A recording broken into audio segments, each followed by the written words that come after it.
Hello, my name is Mr. Rogers, and you're watching the video lecture for section 1-3 in your book on motion, forces, and energy. This is on acceleration as a focus today. Today, guys, we were talking about acceleration, and I didn't write them down, but our major objectives of today are going to be, again, being able to identify and define what acceleration is, and also the big one there, how to calculate acceleration. So given a problem, you can calculate the acceleration. Those are our two big things we're going to try to accomplish today.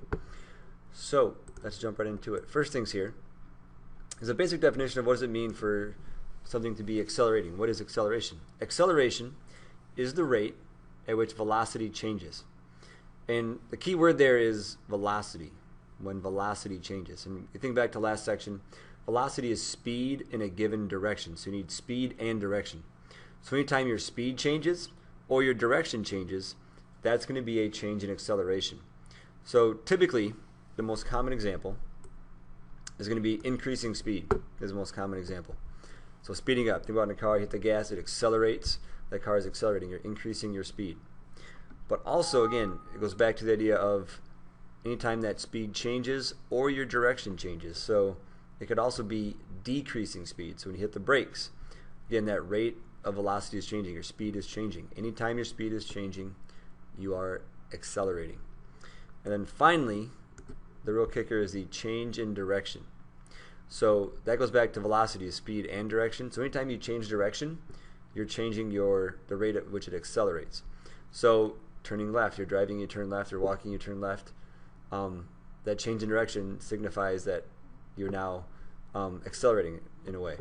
So those are the three big ways. I know the first one seems easy enough, the second two are a little more complicated.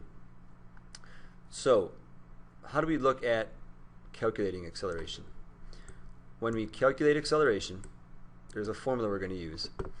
And the formula, you must find that change in velocity during each unit of time.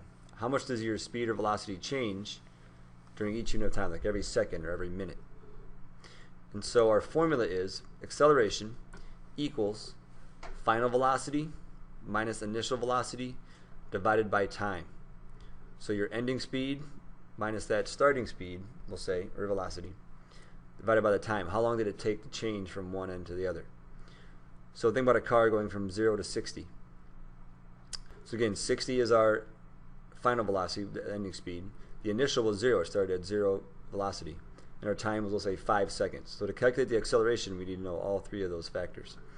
And let's take a look at an example more in depth here. So on the next page here, I've got my formula again. So again, this is the formula we need to know. Acceleration equals final velocity minus initial velocity divided by the time. How long did it take for that change in velocity? And so I have an example on here. And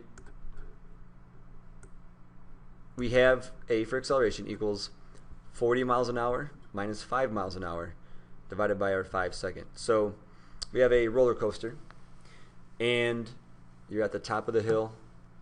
Click, click, click, click, click, click. You go to the top, and you're going about 5 miles an hour as you hit the top of the hill. And you start going down, and you scream your head off like a little girl. Not there's anything wrong with that. And at the bottom of the hill, you're now going 40 miles an hour. And so that took you 5 seconds on the roller coaster. So the roller coaster, you would say that final velocity is 40. That's at the bottom of the hill. We subtract that from our initial. That's what our speed was at the top of the hill, or velocity. And it took 5 seconds to get from the top of the hill down to the bottom. So from here, we just kind of do the math. First, we do the subtraction. So 40 minus 5, that gives me 35 miles an hour left.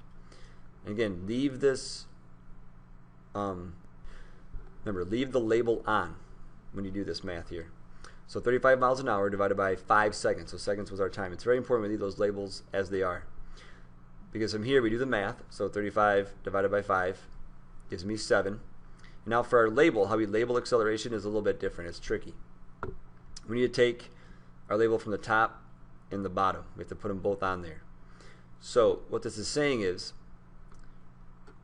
that every second the speed changed by 7 miles per hour. So 7 miles per hour per second.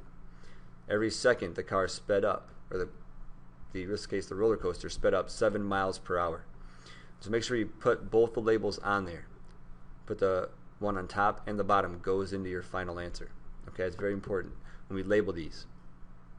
So the last part here, guys, today is how we graph acceleration.